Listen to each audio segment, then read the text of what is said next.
The story of the Maya begins long before kings and carved glyphs, before towering pyramids and bustling marketplaces. It begins with the jungle at dawn. Picture the lowlands of Guatemala and southern Mexico thousands of years ago. The morning mist drifts low across the forest floor, soft as smoke, winding through massive ceiba roots and strangler figs. The cries of howler monkeys ripple across the canopy, deep and resonant like drums echoing from the heavens. Flocks of bright parrots scatter into the sky, their wings flashing color in the pale light. In this half-lit world, a shape rises from the greenery. At first it seems to be a hill, just another swelling of earth wrapped in vines. But as the mist thins, lines sharpen into unnatural geometry. Stone steps climb upward in tiers, swallowed here and there by roots, but still precise, deliberate. This is no hill. It is a pyramid, once gleaming white in plaster, its summit once crowned with fire. Today, it lies abandoned, silent but for the forest reclaiming it. Centuries ago, it was alive with drums, with incense smoke, with processions of priests and nobles. This is the paradox of the Maya, a civilization that rose to astonishing heights, then allowed many of its cities to sink back into the jungle, leaving behind enigmas of stone. To understand how it all began, we must strip away the centuries of growth, peel back the roots and moss, and return to a time when there were no pyramids, only villages, fields of maize, and the first whispers of kingship. At the foundation of Maya, life was maize. Their sacred book, the Popol Vuh, tells how the gods tried to fashion humans from mud, then from wood, but both failed. Only when they ground maize into dough and shaped men and women from its flesh did life succeed. Human flesh was yellow corn, human blood white corn, and every meal was a ritual of connection to the divine. This was not myth in the abstract. It was lived truth. Around 2000 BCE, in the fertile valleys and forest clearings of Central America, families sowed maize in small plots. A Maya household was simple: an oval hut framed with wooden poles, walls plastered with mud, a roof of palm thatch. Inside, a fire burned in the hearth, its smoke curling through a hole in the roof. At dawn, the father stepped out with a digging stick, planting kernels in soil softened by rain. The mother knelt over a metate, grinding maize into flour, her hands moving rhythmically over stone as her children played at her feet. Tortillas hissed on the clay griddle, the smell mixing with wood smoke. Turkeys strutted in the yard. Dogs barked at shadows along the tree line. Life was measured not by hours or days, but by the growth of maize stalks, by the coming of rains, by the cycles of planting and harvest. It was a fragile life, vulnerable to droughts, pests, and storms. Yet maize made it possible for villages to endure. It allowed surpluses to be stored, granaries to be filled, festivals to be held. It created a rhythm that united families into communities, and communities into something larger. Even in these early centuries, life was not only about survival. The people gave thanks, and they did so through ritual. Imagine a festival day in a small settlement. Families gather in the plaza, their faces painted with red ochre. The sound of drums and flutes fills the air. Dancers wear feathers and jaguar skins, their bodies moving in patterns that imitate gods and animals. Priests climb a small platform, burning copal resin whose sweet smoke drifts upward. They offer maize, cacao, and obsidian blades as gifts to the unseen powers. In these acts, ordinary spaces became sacred. A clearing was no longer just a place to meet. It was the center of the cosmos. A mound of earth became more than dirt. It was the first step toward the heavens. Ritual gave structure to life, binding the community to the natural and the divine. And as rituals grew, so did the need for larger, more permanent stages upon which to perform them. While the Maya were still forming their identity, another culture flourished along the Gulf Coast, the Olmecs. From about 1200 to 400 BCE, the Olmecs built ceremonial centers, carved colossal stone heads, and developed symbols of rulership and divinity that would spread far across Mesoamerica. Through trade networks, obsidian, jade, cacao, and feathers moved between regions, carrying with them not only goods, but ideas. The Olmecs revered jaguars and serpents, saw rulers as intermediaries between the human and divine, and built platforms and plazas for public rituals. These ideas traveled eastward, reaching the villages of the Maya. The Maya did not simply copy them, they adapted them, weaving Olmec influence into their own maize-based worldview. The jaguar became a symbol of royal power. The platform became the stage of cosmic drama. The ruler became not merely a chief, but a sacred figure, a man whose blood carried the prayers of his people to the gods. This was the spark that ignited transformation. Villages began to cluster around ceremonial centers. Leadership became infused with divine symbolism. Ritual became spectacle, binding communities into something larger than kinship alone. By 1000 BCE, the transformation was visible in stone. Nakbay, in the Guatemalan lowlands, rose as one of the first true Maya centers. Imagine approaching it from the jungle, massive platforms of earth and limestone rising above the trees, staircases climbing to plastered temples painted red, masks of gods staring from the facades. Workers by the hundreds carried baskets of soil and stone, raising structures that were both physical and symbolic mountains. El Mirador soon followed, growing into one of the largest cities ever built by the Maya. Even in its early centuries, it dwarfed the surrounding jungle. Pyramids rose as high as modern skyscrapers. Plazas stretched wide enough to hold thousands of people.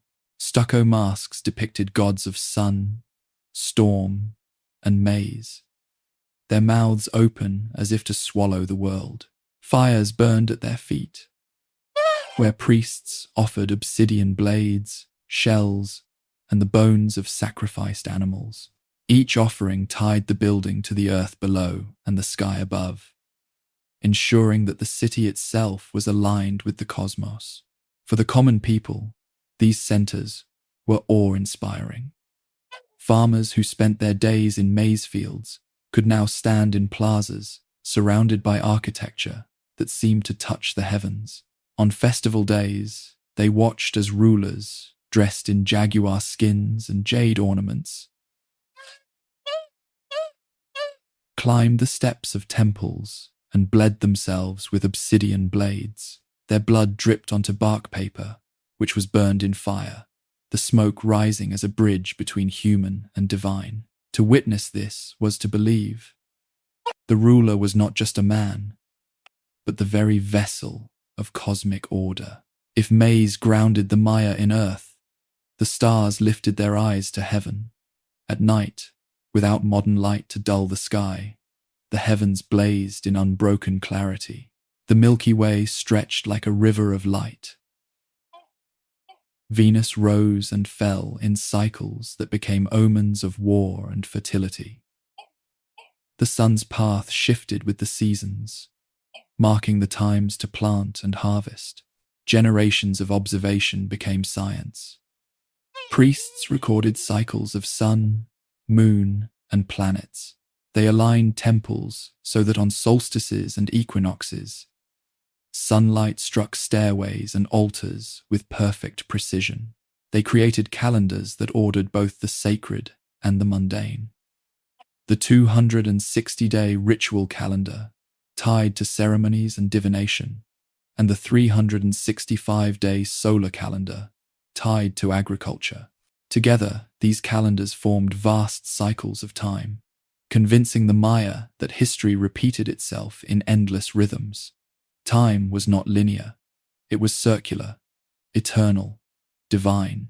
For ordinary people, this meant that every act, every planting, Every ritual was bound to cosmic cycles.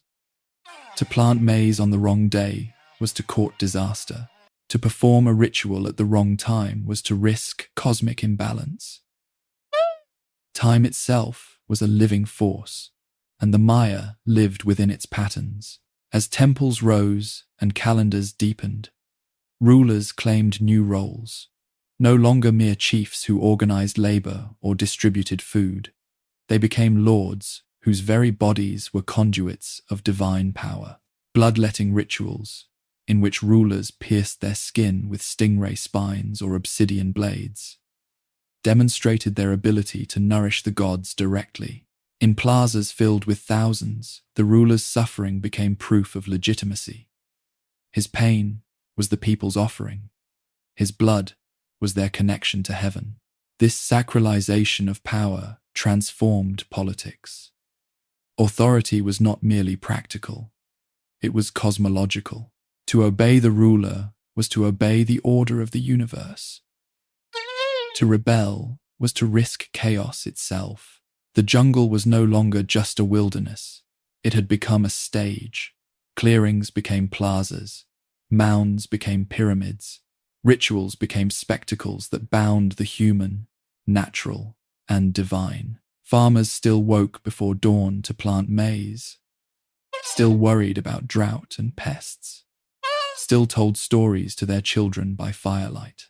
But when they gathered in plazas filled with music and incense, when they looked up at pyramids rising above the canopy, they knew they were part of something larger.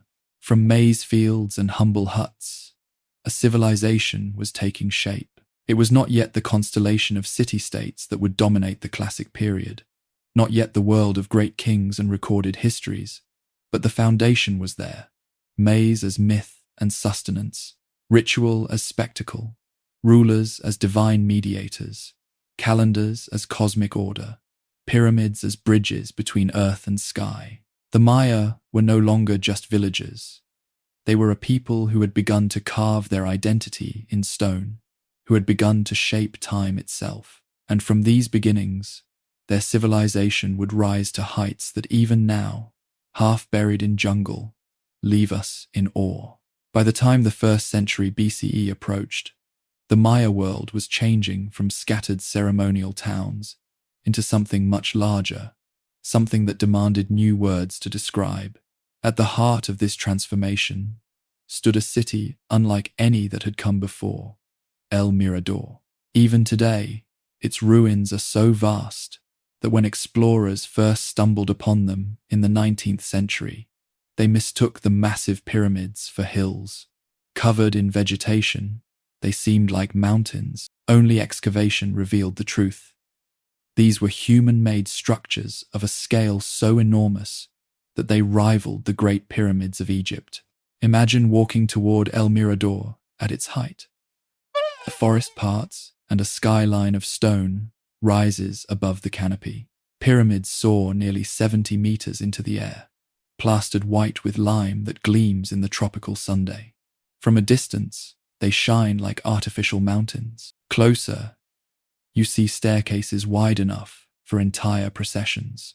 The plaza below stretches so large it can hold tens of thousands. This was no ordinary settlement. It was the ceremonial heart of the pre-classic Maya world, a capital of faith and power. The greatest of its pyramids, known today as La Danta, remains one of the largest structures ever built in the ancient world. More than 2 million cubic meters of stone and earth were hauled by hand, basket by basket, to raise its massive bulk. To stand at its base is to feel the weight of generations of labor, of thousands of workers, of centuries of ambition. And La Danta was only one among many. El Mirador contained dozens of temple complexes, causeways stretching across swamps, reservoirs to capture rainwater, and palaces where rulers lived as both kings and priests.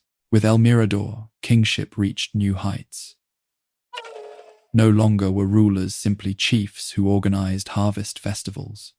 They became semi-divine figures whose blood nourished the gods. Priests and nobles surrounded them, assisting in rituals that blurred the lines between politics and religion. Picture a festival day. The plaza fills with thousands of people, farmers, craftsmen, traders gathering to watch. At the top of a pyramid, the ruler appears, his body painted in bright colors, his head crowned with feathers, his chest hung with jade beads that catch the sunlight. He holds an obsidian blade. With solemn ceremony, he pierces his tongue or his skin, collecting drops of blood on bark paper. The paper is set aflame, and smoke curls upward, carrying his essence to the heavens. The people below watch in silence.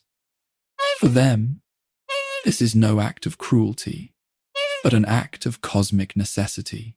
The king's blood ensures that rain will fall, that maize will grow, that the sun will continue its journey across the sky. His pain is their survival. His sacrifice proves his legitimacy. In this way, politics became inseparable from religion. Power was not just claimed, it was sanctified. The ruler was not only a leader, but a cosmic mediator, a living bridge between earth and sky. What was life like for ordinary people in El Mirador? Archaeology offers glimpses.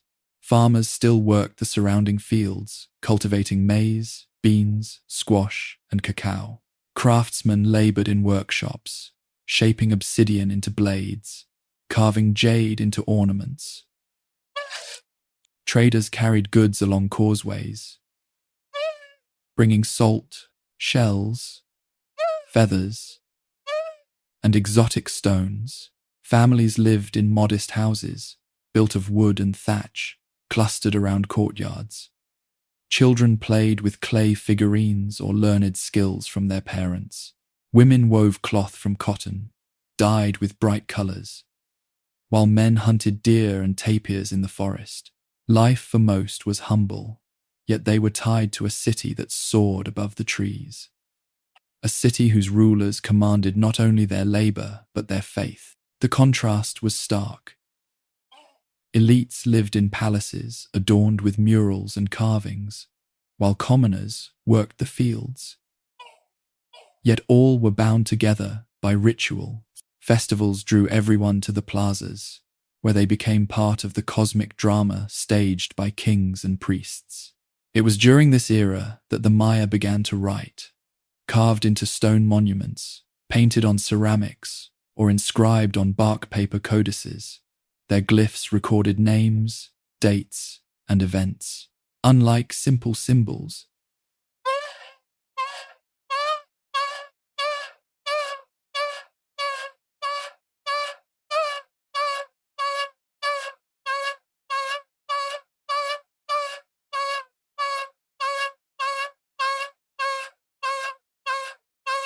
and syllabic signs that could capture both sounds and meanings. Imagine a scribe at work. He sits cross-legged, a brush of animal hair in his hand, a bowl of black pigment at his side. On bark paper, coated with lime, he paints glyphs that tell of a king's lineage, of wars fought, of rituals performed. Each sign is a blend of image and sound, a jaguar for power, a hand for taking, a face for speech. To read these glyphs is to enter the world of Maya thought, a world where time, politics, and the sacred were all interwoven. Writing gave rulers a new tool of legitimacy. They could inscribe their names on stelae, record their deeds for eternity, tie themselves to the cosmic cycles tracked by their calendars. Words carved in stone made power permanent. Religion deepened in complexity as cities grew. The Maya pantheon expanded, with gods tied to natural forces. Chayak, the storm god who wielded lightning axes. Itzamna, the lord of creation and knowledge. Ixchel, goddess of fertility and medicine. And Hunhunapu, the maize god who died and was reborn with each harvest. Temples became theaters of these myths. Murals and carvings depicted scenes of gods emerging from the jaws of serpents, of maize sprouting from skulls, of lords descending into the underworld. Rituals reenacted these stories. turning plazas into cosmic stages. Sacrifice was central. Bloodletting by rulers was the most sacred. But offerings of animals, jade, and even human lives were given to appease the gods. Caches of artifacts buried in temple foundations, obsidian blades, shells, figurines speak of the importance of dedicating buildings as gifts to the divine. El Mirador was not alone. Across the lowlands and highlands, other centers rose San Bartolo with its vibrant murals, Nakbe with its massive platforms, and smaller towns linked by causeways and trade routes. Together they formed a network of Maya culture, each city reflecting the same patterns of maze, ritual, kingship, and astronomy. Trade connected them all. Obsidian from the highlands, salt from the coasts, jade from river valleys, cacao from tropical groves. Goods moved along rivers and roads, enriching elites and binding communities into a shared economic world. Along with goods came ideas, styles of art, rituals, political structures. The Maya were not a single empire, but a constellation of city-states, united by culture yet divided by local rulers. But greatness was fragile. Around 150 CE, El Mirador declined. Its vast plazas fell silent, its pyramids abandoned. Archaeologists debate why. Deforestation from massive construction projects may have led to soil erosion. Overfarming could have exhausted the land. Political conflict may have fractured its leadership. Whatever the cause, the giant collapsed, swallowed once more by the jungle. Yet, its legacy, the techniques of construction, the traditions of kingship, the calendars, the writing, the pantheon of gods, all survived, carried to new centers that would rise in the centuries ahead. El Mirador was the first great experiment, a proving ground for what it meant to be Maya. When El Mirador fell silent around 150 CE, the jungle reclaimed its plazas and pyramids. But the Maya story did not end there.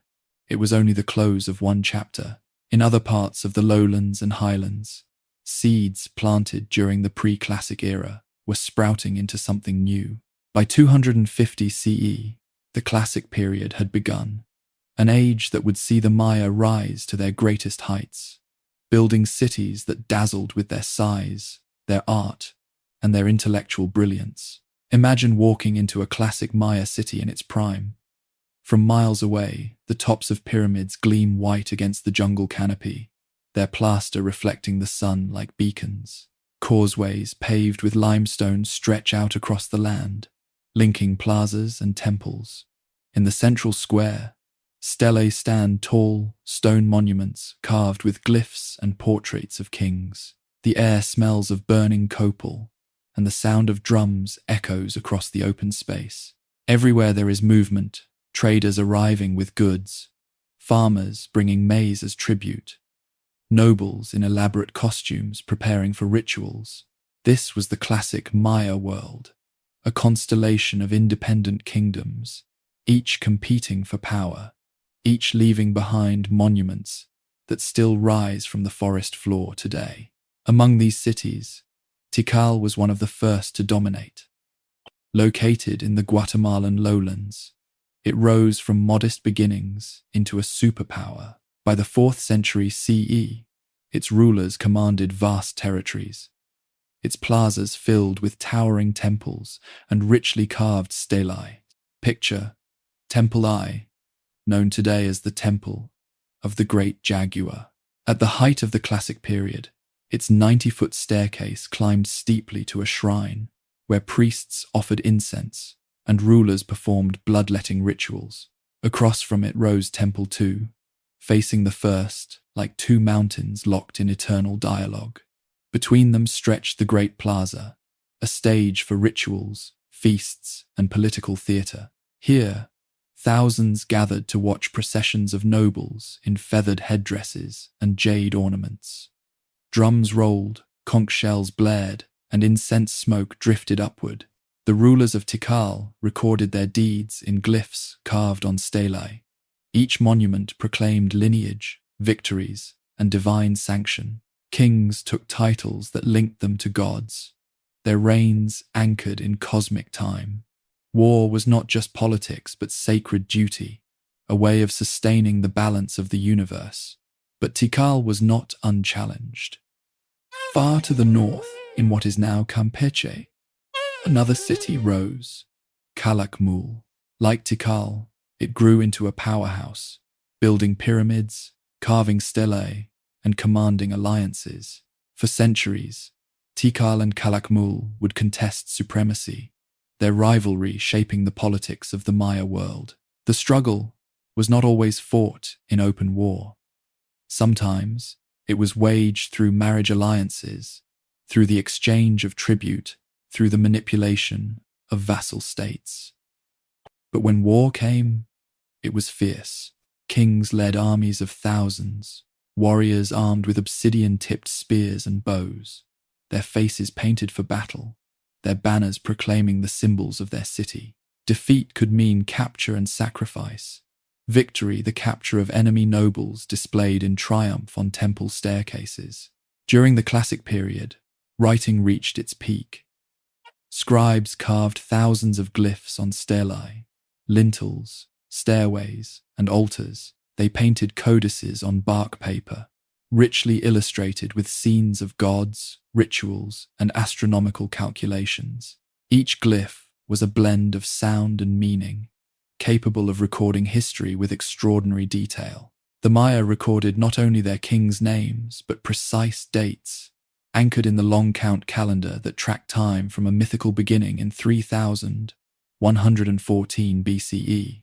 A stela might proclaim, on the 15th of September, 2010, Lord so-and-so ascended the throne. These were not vague myths, but exact records, allowing modern scholars to reconstruct dynasties that spanned centuries. For the Maya, history was not just memory, it was cosmic rhythm made visible. To inscribe an event was to place it within the eternal cycles of time, to make it resonate with the turning of the heavens. For ordinary people, life in these cities was a mix of hardship and participation in grandeur. Farmers worked surrounding fields, growing maize, beans, squash, and cacao. They paid tribute to the city's rulers, who redistributed food during festivals and times of scarcity. Markets bustled with trade. Salt, honey, obsidian, pottery, textiles, feathers, and jade all changed hands. Craftsmen lived within the city, producing fine ceramics painted with scenes of gods and rituals. Scribes trained in glyphs, their knowledge guarded and prestigious. Nobles lived in palaces with plastered walls, painted with bright murals, while commoners lived in thatched houses clustered around courtyards. Religious festivals brought everyone together. Imagine the great plaza of Tikal during such a day. Thousands gather, music fills the air, incense smoke curls upward, and the ruler appears in dazzling costume, his face painted, his body adorned with jade. He climbs the temple steps, pierces his skin, and offers his blood. For the people watching, this is not spectacle. It is assurance that the cosmos remains balanced, that maize will grow, that the city will endure. Beyond Tikal and Calakmul, other cities flourished. Copan, in present-day Honduras, became famous for its artistry. Its stelae are among the finest ever carved, with detailed portraits of kings in elaborate headdresses, surrounded by glyphs that record their deeds. The hieroglyphic stairway at Copan, with more than 2,000 glyphs, remains the longest known Maya inscription. In the West, Palenque rose as a jewel of the classic period. Nestled in the Chiapas Mountains, it boasted elegant palaces, aqueducts, and temples adorned with exquisite carvings. Its most famous ruler, Pakal the Great, reigned for nearly 70 years, overseeing a flourishing of art and architecture.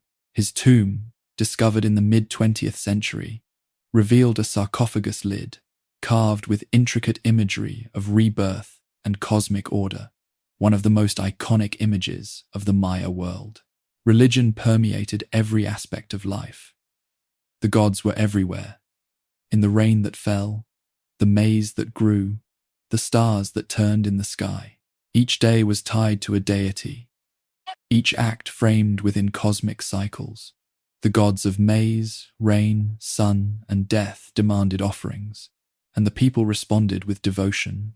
Bloodletting remained the most sacred act, performed by rulers and nobles, but sacrifices of animals and, at times, humans continued. Victims, often captured warriors or nobles, were offered to gods in ceremonies that reenacted cosmic myths of death and rebirth. The underworld, Xibalba, loomed large in Maya thought. It was not merely a place of punishment, but a necessary realm of transformation. Death was a passage, a journey mirrored in the maize god, who died and was reborn each year. Funerary rituals reflected this belief, with rulers buried in elaborate tombs accompanied by jade, ceramics, and offerings to sustain them in the afterlife. By 600 CE, the Maya world was a mosaic of powerful kingdoms: Tikal, Calakmul, Copan, Palenque, Karakol, Yaxchilan, and dozens more. Each city-state was independent, yet all shared the same culture of maize, calendars, glyphs, gods, and kingship. Trade routes linked them, wars divided them, alliances bound them. The landscape was alive with monuments, plazas, temples, and stelae. Farmers toiled in the fields, craftsmen worked in workshops, scribes painted codices, rulers performed rituals atop pyramids. The Maya world had entered its golden age. By the 7th century CE, the Maya world was ablaze with energy. Dozens of kingdoms thrived across the lowlands and highlands, each boasting pyramids, plazas, and monuments. Among them, two superpowers towered above the rest: Tikal and Calakmul. Their rivalry would define the classic era, shaping alliances, wars, and the fate of countless smaller city-states. Imagine the political map of the Maya world at this time as a chessboard. Every square occupied by a city-state, every ruler maneuvering for power. Tikal, with its soaring temples and deep dynastic roots, stood in the central lowlands.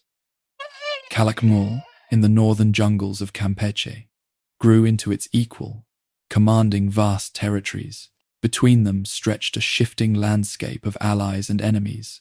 Smaller kingdoms like Karakol, Dos Pilas, Copan, Palenque, each drawn into the orbit of one superpower or the other. Wars were frequent, but they were not waged simply for land or wealth. For the Maya, war was cosmic. Victories validated the divine right of kings. Defeats threatened the balance of the universe. The capture of enemy lords was the ultimate prize, their sacrifice a reenactment of the eternal struggle between gods of life and death. Picture a Maya battlefield. Warriors advance in ranks, their bodies painted in brilliant colors, faces adorned with fierce designs, headdresses towering with feathers. Obsidian-tipped spears and atlatls glint in the Sunday drums, thunder in rhythm with marching feet. War banners rise high, each emblazoned with the emblem glyph of a city. The clash is not just physical, but symbolic. When a king is captured, it is not merely defeat, it is humiliation, his lineage shamed, his blood destined for the gods. One such moment came in 562 CE, when Calakmul and its allies dealt a crushing blow to Tikal, ushering in what scholars call the hiatus, a period of decline for the once dominant city. But Tikal would rise again, striking back in the late 7th century under the leadership of rulers like Jasor Chan Kawil, whose victories were carved proudly into stone stelae. The struggle between Tikal and Calakmul was not a single war, but a centuries-long dance of dominance, a rivalry that defined the classic world. While kings contested the earth, priests and astronomers studied the heavens. The Maya were among the greatest sky watchers of the ancient world. With no telescopes, they mapped the movements of planets and stars with astounding precision. Using only the naked eye and careful record-keeping, Venus fascinated them most. Its cycle as morning star and evening star was tracked with obsessive care. To the Maya, Venus was not just a planet, but a god of war and omen. Its first rising could signal the time for battle. Entire campaigns were planned in alignment with its appearances. The Dresden Codex, one of the few surviving Maya books, contains tables predicting Venus's path with an accuracy rivaling modern calculations. Eclipses, too, were studied and feared. To the Maya, an eclipse was a cosmic drama, the swallowing of the sun or moon by celestial monsters. Priests prepared rituals to ward off disaster, offering blood, incense, and sacrifice to restore balance. Calendars intertwined these observations with daily life. The 260-day sacred calendar and the 365-day solar calendar interlocked like gears, forming cycles of 52 years. The long count stretched farther, anchoring all history to a mythic beginning in 3114 BCE. Time, to the Maya, was alive, cycling endlessly. Every act, from planting maize to crowning a king, was bound to its rhythm. Imagine a night in a classic city. The plaza is quiet, fires flicker, and priests climb temple staircases. At the top, they watch the sky, recording the rising of Venus, the turning of constellations, the exact position of the moon. Below, the city sleeps, but in the heavens, the gods move, and the priests ensure the people remain in harmony with the cosmos. The height of the classic period was also a golden age of art and architecture. Cities blossomed with temples, palaces, ball courts, and monuments. Walls were plastered and painted in bright colors, reds, blues, yellows, depicting gods, rulers, and myths. Murals at Bonampak show scenes of battle, sacrifice, and celebration, vibrant with detail. Stelae became canvases of history. Carved in high relief, they portrayed kings in elaborate headdresses, standing tall, surrounded by glyphs recording their names, deeds, and dates. These monuments were not just art, they were propaganda, statements of power, anchoring rulers in cosmic time. Architecture reached new heights. Temples soared, palaces sprawled, ball courts echoed with the sound of rubber balls striking stone. The ball game itself was both sport and ritual, reenacting cosmic struggles, sometimes ending in sacrifice. To play was to step into myth. Cities like Palenque dazzled with elegance. Pakal the Great's palace included aqueducts, courtyards, and towers, a marvel of engineering. Copan shone with artistry, its hieroglyphic stairway boasting more than 2,000 glyphs, the longest inscription ever carved by the Maya. Everywhere, stone and stucco became canvases for creativity. Behind this splendor stood the scribes and artisans. Scribes were among the most respected members of society, their knowledge of writing and calendars making them indispensable. They painted codices filled with history, astronomy, and ritual, though most were tragically destroyed after the Spanish conquest. Those that survive reveal a world of extraordinary intellectual achievement. Artisans carved stone monuments, molded ceramics, and painted murals. Pottery from this period often bears scenes of courtly life banquets, music, dance, rituals. These were not simple crafts, but works of fine art, expressions of a culture at its peak. Imagine a scribe at work in a palace chamber.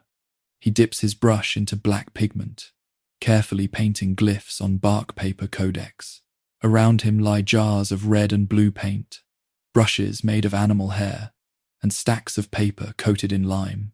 Each stroke is deliberate, each glyph a bridge between sound, meaning, and time. Nearby, artisans carve stelae, their tools chipping stone to reveal the likeness of a king, his gaze eternal. Yet even at this height, cracks began to show. The demand for resources grew as cities expanded. Forests were cleared for construction and fuel. Soil was strained by intensive farming, and rivalries drained kingdoms of strength. Wars became more frequent, more destructive. Cities, once linked by trade, turned to conflict, capturing and sacrificing one another's rulers. Still, for a time, the brilliance endured. The plazas filled with music and incense. The pyramids gleamed white against the jungle. Farmers sowed maize, traders carried goods, scribes recorded time, and kings bled for the gods. The classic Maya world had reached its zenith, a civilization of astonishing complexity, beauty, and resilience. By the mid-7th century CE, the Maya world glittered with splendor. Temples soared above the jungle, plazas resounded with music, and kings proclaimed their divine right in glyphs carved deep into stone. Yet beneath this brilliance, shadows lengthened. The classic period was entering its late phase, and the very forces that had fueled Maya, greatness, ambition, rivalry, expansion, were now sowing the seeds of crisis. Picture the Maya landscape at this time. A patchwork of powerful city-states: Tikal, Calakmul, Karakol, Copan, Palenque, Yaxchilan, Dos Pilas, each vying for dominance, each locked in shifting alliances. Where once competition had been ritualized, it was now escalating into relentless conflict. Armies marched more frequently. Monuments celebrated not only victories, but the capture and humiliation of rival kings. And the costs of power weighed ever heavier on the common people who supported these ambitions. The rivalry between Tikal and Calakmul had set the stage in the early Classic, but by the late Classic, conflict was everywhere. Smaller kingdoms, once vassals or allies, sought independence or switched sides. Karakol, once allied with Tikal, turned on it and struck devastating blows. Dos Pilas, a Tikal offshoot, became a pawn in the larger struggle, tearing the region apart with its wars. Battles were brutal and frequent. The capture of enemy nobles became almost a currency of power. Glyphs on stelae proudly proclaimed not only the accession of kings, but the dates they seized rivals, often depicted kneeling, hands bound, awaiting sacrifice. For the Maya, war was both political and cosmic. Victories proved divine favor. Defeats threatened the very legitimacy of rulers. Imagine a captured king displayed on the staircase of a rival's temple. The plaza is filled with spectators, incense burning, drums pounding. The captive kneels, his regalia stripped, his head bowed. For the victorious ruler, this is the ultimate triumph, not just conquest, but the symbolic domination of another divine lineage. His sacrifice is more than execution. It is the reenactment of myth, the offering of royal blood to the gods. As wars multiplied, so did monuments. Each victory demanded a stela. Each ruler sought to outshine his predecessors with new temples, plazas, and palaces. Cities entered a frenzy of construction, raising ever taller pyramids, carving ever more elaborate inscriptions, commissioning murals and sculptures that proclaimed their glory. But this magnificence came at a cost. Laborers by the thousands were conscripted to haul stone, cut timber, and plaster facades. Farmers were required to provide food for armies and workers, straining their own households.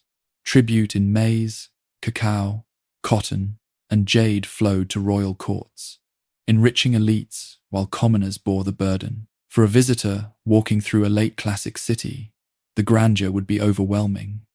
Towering temples, freshly plastered, gleamed in the Sunday plazas, crowded with monuments, recorded endless wars and rituals.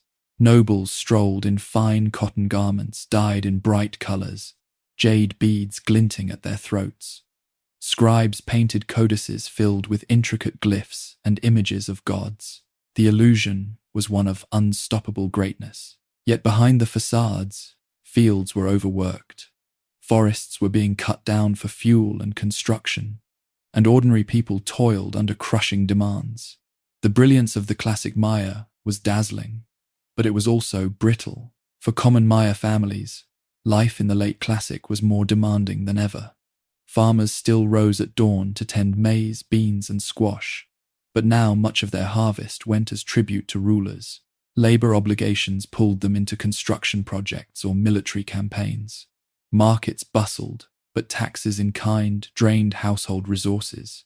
Still, people found joy in daily rhythms. Women wove cotton into colorful textiles, dyed with cochineal reds and indigo blues. Children played in courtyards, chasing dogs or rolling rubber balls in imitation of the sacred ball game. Families gathered at dusk around fires, sharing tamales and cacao, telling stories of gods and ancestors. Religion remained central. Festivals punctuated the year, bringing communities together in spectacle.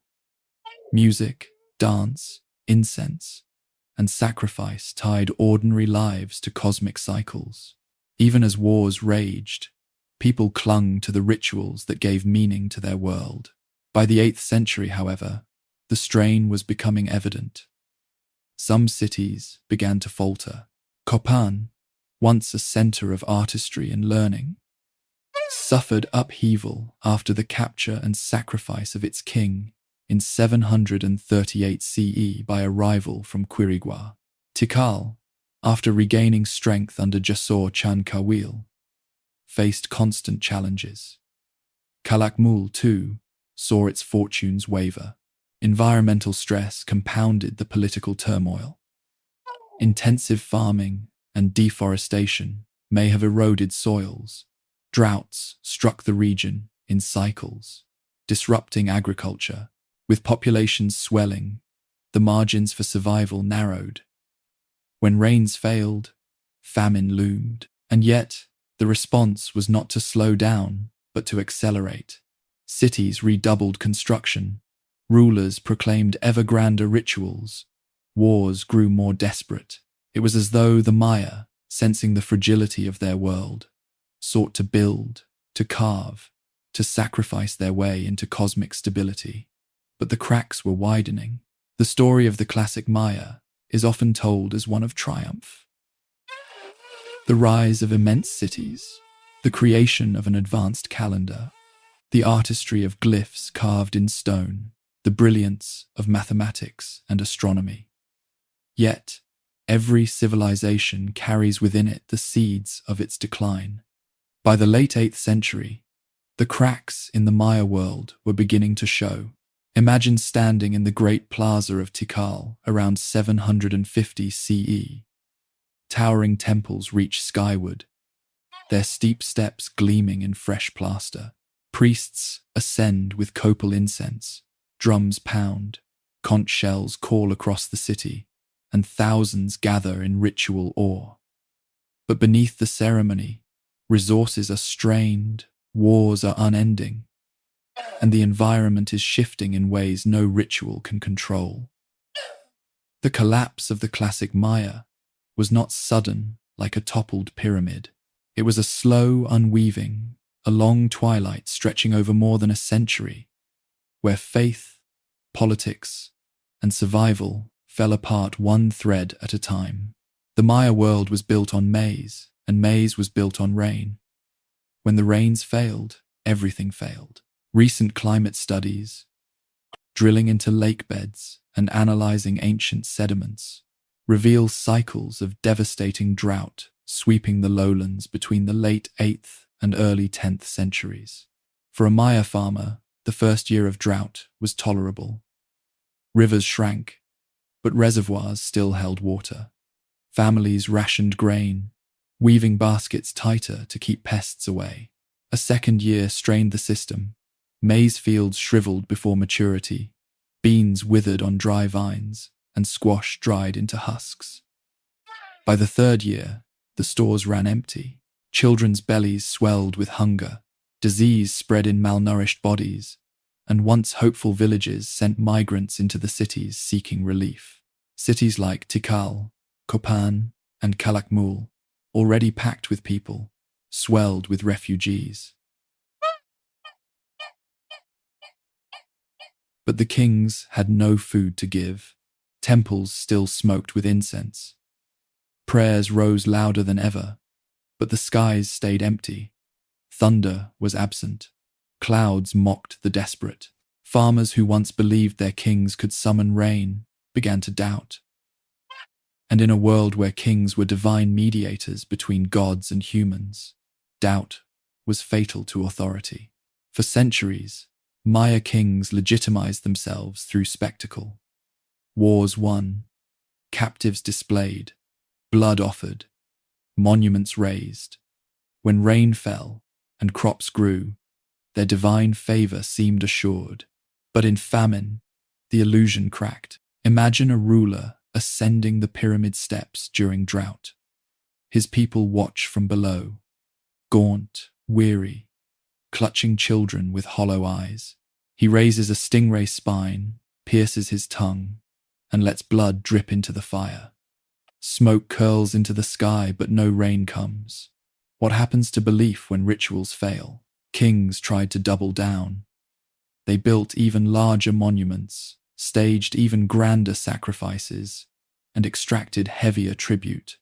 But in doing so, they bled their people dry. Farmers, once loyal, now muttered in discontent. Nobles, hungry for survival, began plotting their own paths. Rival cities, sensing weakness, launched wars to seize what little resources remained. The authority of kings, once sacred, was now fragile. Warfare had always been part of Maya life, but in the late Classic, it became catastrophic. Armies raided not only for captives, but for survival. They burned fields, destroyed reservoirs, and left devastation behind. Political alliances shattered, vassals turned on overlords, brothers turned on brothers. At Dos Pilas, a city founded as a Tikal outpost, endless warfare consumed the population. Rulers fought rival kingdoms, while their own farmers starved. Eventually, residents abandoned the city, fleeing into the forest. Archaeologists later found hastily abandoned homes, tools left in place, grinding stones still filled with maize flour, as though people fled mid-meal, never to return. Aguateca tells a similar story. Attackers breached its defenses, palaces burned, and the city was deserted. Excavations reveal a moment frozen in time. Paintbrushes dropped mid-stroke, vessels left where they sat, half-carved glyphs never finished. It is the archaeology of panic, the residue of collapse. Even mighty Copan, jewel of artistry, faltered. In 738 CE, its king, 18 Rabbit, was captured and beheaded by a rival from Quirigua, a smaller city that suddenly rose in prominence. Copan never recovered. Its monuments dwindled, its people dispersed. The hierarchy of kingship was unraveling. For the farmers and artisans who supported the Maya world, the collapse was not abstract. It was daily suffering. Tribute was demanded, even in famine. Labor obligations pulled men from fields when food was scarcest. Soldiers conscripted for endless wars left families defenseless. A Maya household once filled with laughter and routine now faced despair. Children too weak to run or play, elders whispering prayers to gods who no longer answered.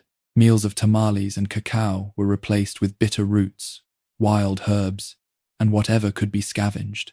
Weaving still continued, but cloth became tribute rather than comfort. Rituals still marked the calendar, but they were tinged with desperation. Markets, once bustling with cacao, salt, obsidian, and jade, now echoed with emptiness. Traders found routes too dangerous with bandits and warbands roaming.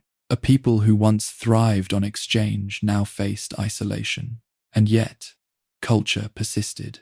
Even in collapse, farmers still planted maize, women still wove, stories of gods and ancestors were still told by firelight. Civilization was breaking, but life continued.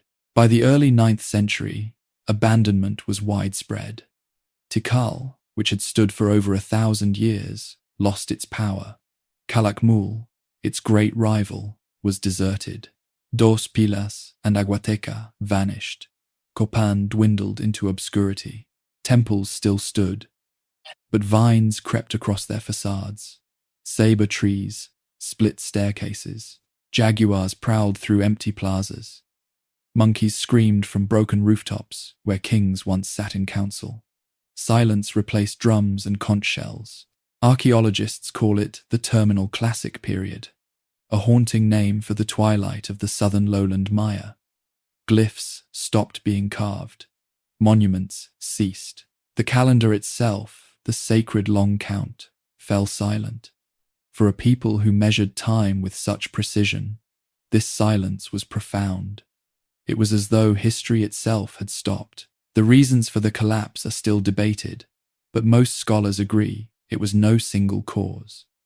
It was a storm of interlocking crises. Droughts disrupted agriculture in a land dependent on rainfall. Overpopulation strained resources as cities expanded beyond sustainable limits. Deforestation for lime plaster and fuel eroded soils and reduced water retention. Warfare devastated communities, destroyed crops, and destabilized politics. Loss of faith in kings undermined the very ideology that held the system together. Together, these factors overwhelmed the resilience of the classic Maya. It was not a sudden fall, but a gradual unraveling. But the Maya did not disappear. Families abandoned cities but continued life in smaller villages and rural communities. They carried with them traditions of maize, calendar rituals, and reverence for the gods. In the northern Yucatan, cities like Chichen Itza, Uxmal, and Mayapan rose, blending new influences with old traditions. The post-classic Maya world would be different, less about divine kingship, more about confederations and shared rule. But it was still unmistakably Maya.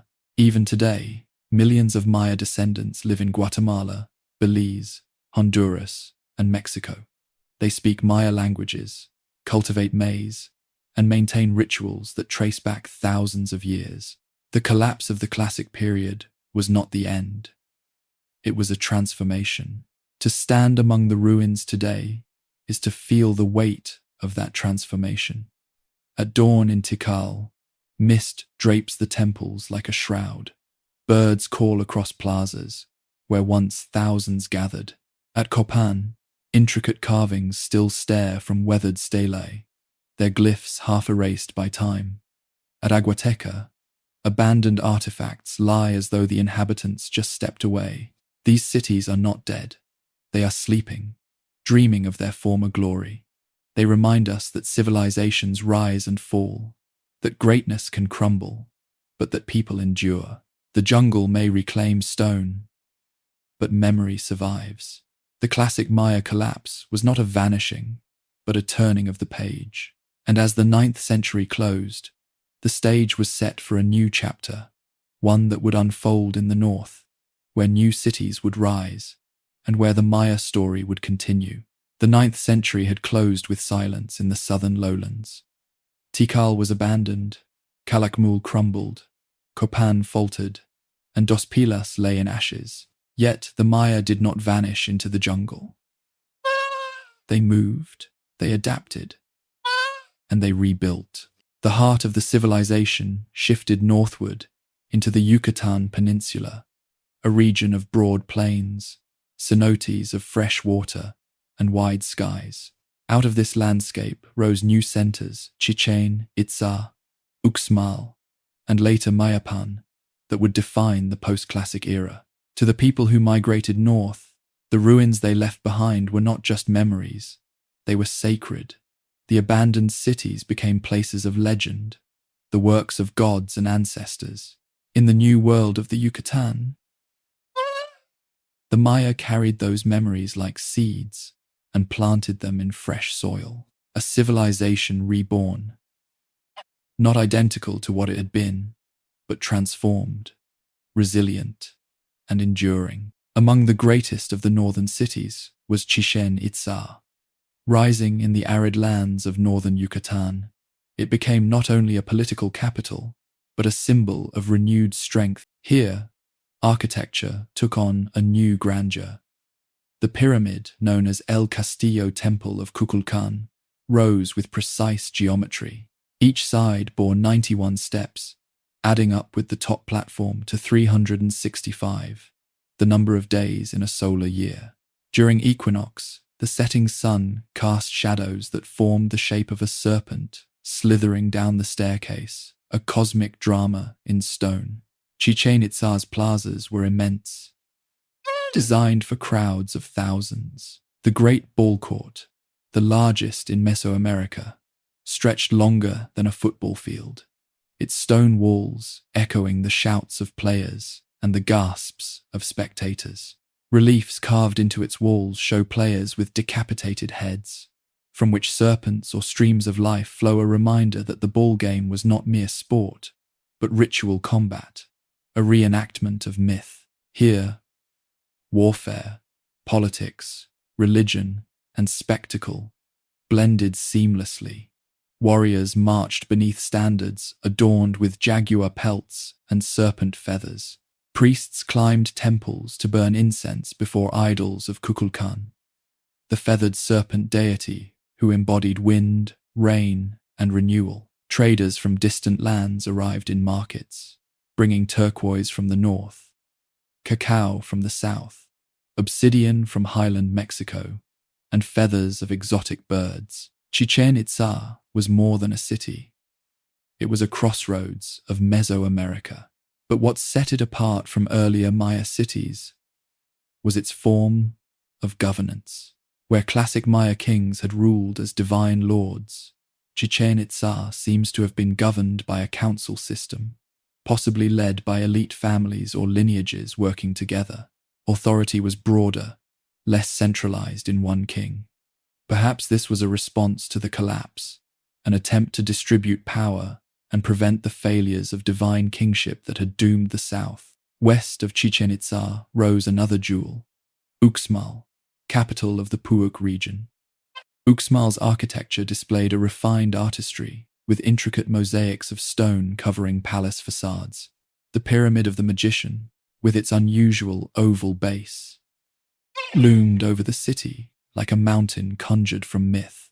The Nunnery Quadrangle, a palace complex with 4 richly decorated buildings, displayed masks of Chayak, the rain god, repeated hundreds of times a prayer in stone for water in the arid land.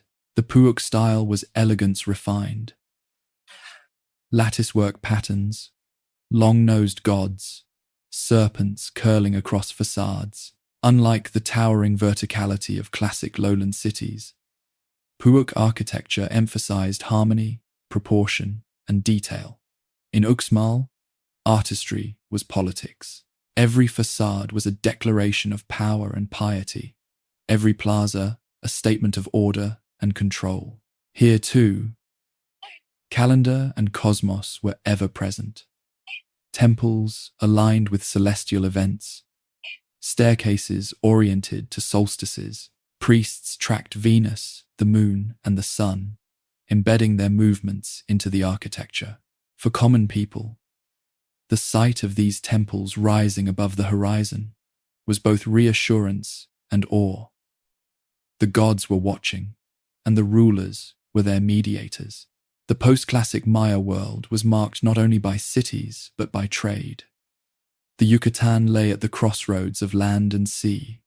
Coastal ports like Isla Cerritos and Xcaret linked the inland capitals to the Caribbean.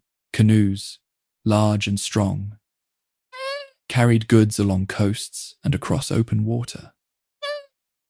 Maya merchants became renowned navigators, plying routes from Honduras to Veracruz. What moved along these routes was astonishing. Jade and obsidian still flowed, but also copper bells from West Mexico, turquoise from the American Southwest, gold from Central America, and even cotton textiles woven in elaborate designs. Cacao beans became a currency, used to buy food, tools, and services. Salt, harvested from coastal flats, was another vital commodity, traded deep inland. Markets in Chichen Itza bustled with voices speaking many tongues: Maya, Nahuatl, Mixtec, Zapotec. The Maya were no longer isolated.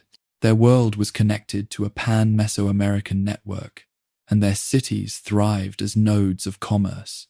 But this prosperity carried a different kind of vulnerability.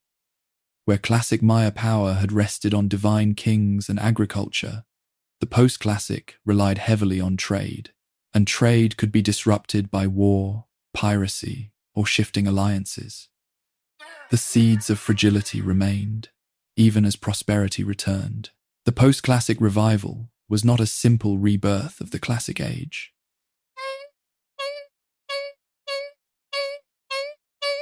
The divine kingship of the classic, where rulers pierced their flesh to feed gods with their blood, gave way to councils and confederations. The obsession with erecting stelae and carving endless glyphs diminished. Writing continued, but on codices and murals rather than stone monuments. Warfare shifted too. Armies grew larger, strategies broader, reflecting influences from central Mexico. And yet, continuity endured. The maize fields still defined life. The calendar still ordered time. The ball game still echoed in courts. Gods like Chayak, Kukulkan, and Itzamna still received offerings. The world was different, but it was still Maya. The collapse of the southern lowlands could have been the end. Entire cities were swallowed by jungle. Entire dynasties vanished from history. But the Maya showed resilience unmatched. They migrated, adapted, and created new centers that stood as marvels of their own. To walk in Chichen Itza at its height was to see power reborn. To stroll through Uxmal was to witness beauty in stone. And though Mayapan would later rise as a confederation that sought to unify the Yucatan, it was in these earlier post-classic cities that the Maya reasserted their place in history. Their story was not over. It was evolving. The Maya were no longer the kings of the classic lowlands, but they were still masters of maize, builders of cities, keepers of time. In their resilience lies the true lesson of their history. Civilizations may falter, but peoples endure. By the late post-classic period, after the splendor of Chichen Itza and Uxmal began to fade, the torch of power passed to Mayapan. Located in the northern Yucatan, Mayapan rose not as the seat of a single king, but as the center of a confederation. Around the 13th century, lineages across the peninsula forged a union of sorts, with Mayapan as its capital. The city was smaller than Chichen Itza, but tightly organized. Its walls encircled thousands of homes, temples, and administrative buildings. Within, the great temple of Kukulkan rose as a symbolic heart, echoing the pyramid at Chichen Itza but on a smaller scale. Around it sprawled marketplaces, council halls, and shrines where rituals continued with the same devotion as in centuries past. Mayapan represented a shift in governance. Instead of the divine kingship of classic Maya cities or the broad councils of Chichen Itza, it functioned as a league, a system in which many powerful families and provinces shared authority, though not without rivalry. The Kokom family eventually dominated the confederation, ruling Mayapan with ambition and often cruelty. Their reign bound the Yucatan together, but it also sowed seeds of resentment. For nearly 2 centuries, Mayapan held sway. Trade flourished along the coasts, linking the peninsula to central Mexico, the Caribbean, and beyond. Turquoise, obsidian, copper bells, and cacao, all moved through its markets. Salt from the Yucatan's northern flats was exported widely, as essential to survival as maize itself. Life inside the walls bustled. Farmers tilled fields outside the city, bringing maize, beans, and squash to market. Artisans crafted pottery, tools, and cloth. Merchants returned from long journeys with stories of foreign lands. Priests kept the calendar, marking festivals with incense, music, and offerings to Chak and Kukulkan. In many ways, Mayapan seemed secure, a continuation of the great Maya story. But under the surface, tensions grew. The Kokum lords taxed heavily, demanded loyalty, and punished dissent. Rival families, particularly the Xiu lineage, bristled under their dominance. The confederation that had been designed to distribute power now teetered under the weight of ambition and betrayal. In the mid-15th century, the fragile balance shattered. The Xiu lineage, long resentful of Kokom control, struck with sudden ferocity. Legends tell of a massacre within the walls of Mayapan nobles slaughtered, blood-staining temple floors, the power of the Kokom broken in a single violent upheaval. Survivors fled, some to the east, others dispersing across the peninsula. With Mayapan's fall, the confederation dissolved. The Yucatan fragmented into dozens of small city-states, known as Kuchkabals, each ruled by its own family or council. Some were allies, others bitter enemies. Warfare flared across the peninsula, not unlike the endless conflicts of the classic collapse centuries earlier. Yet even in this fragmentation, Maya culture thrived. Villages grew around cenotes and fields. Markets continued. Rituals carried on. The gods were still honored. The calendar still marked. The Maya had survived one collapse, and now they endured another, but this time, a new and more alien threat was approaching from across the sea. In the early 16th century, Spanish ships appeared on the horizon. Steel, horses, and gunpowder arrived in lands where stone, wood, and obsidian had ruled for millennia. At first, the Maya resisted fiercely. Armies ambushed Spanish expeditions, using forests and swamps to their advantage. Battles were long, bloody, and uncertain. But the Spanish brought more than weapons. They brought diseases, smallpox, measles, influenza that tore through Maya communities, killing thousands, sometimes before Spaniards even reached their towns. Entire villages withered, not by war but by sickness. The balance of power shifted brutally. The conquest of the Yucatan was not swift. Unlike the fall of the Aztec Empire, which collapsed in a few short years, the Maya resisted for nearly 2 centuries. Their decentralized system, dozens of city-states, each fighting independently, meant the Spanish had to conquer them, piece by piece. Rebellions flared even after defeats. Villages burned, were rebuilt, and rose again in defiance. The Maya did not submit easily. By the late 17th century, however, most of the peninsula was under colonial control.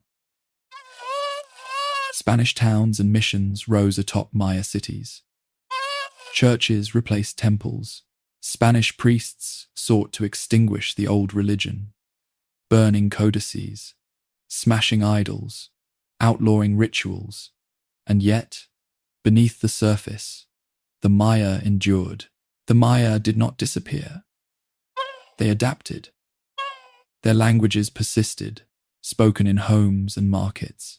Their rituals survived in disguised forms, hidden within Catholic festivals or practiced in secret groves. The maize cycle continued, as it always had, binding life to the earth. Even today, millions of Maya live in Guatemala, Mexico, Belize, and Honduras. They speak dozens of Maya languages: Quiche, Yucatec, Kaqchikel, Kikchi, and more. They plant maize, weave textiles, and honor traditions passed down across 3,000 years. The ruins of Chichen Itza, Uxmal, and Tikal stand as silent witnesses, but the people themselves are not gone. They live, work, and pray in the same lands, their identity unbroken. The collapse of the classic and the fall of Mayapan were not endings, they were transformations. The Maya, resilient beyond measure, carried their world through conquest and into the present. To stand today in the shadow of El Castillo at Chichen Itza, or beneath the towering temples of Tikal, is to feel the presence of a civilization that has never truly vanished. The stones whisper of kings and wars, of droughts and despair, of rituals and gods. The jungle wraps them in silence, but beneath that silence is endurance. The Maya story is not one of disappearance, but of survival. Empires fell, cities were abandoned, conquerors came, but the people remained. They still tell stories of Kukulkan. They still plant maize under the sun. They still mark time with calendars older than empires. Civilizations rise and fall, but the Maya remind us of something greater, that identity, rooted in land, language, and tradition, can outlast kings, conquerors, and collapse. The classic Maya world may have ended, and Mayapan may have fallen, but the Maya themselves are eternal.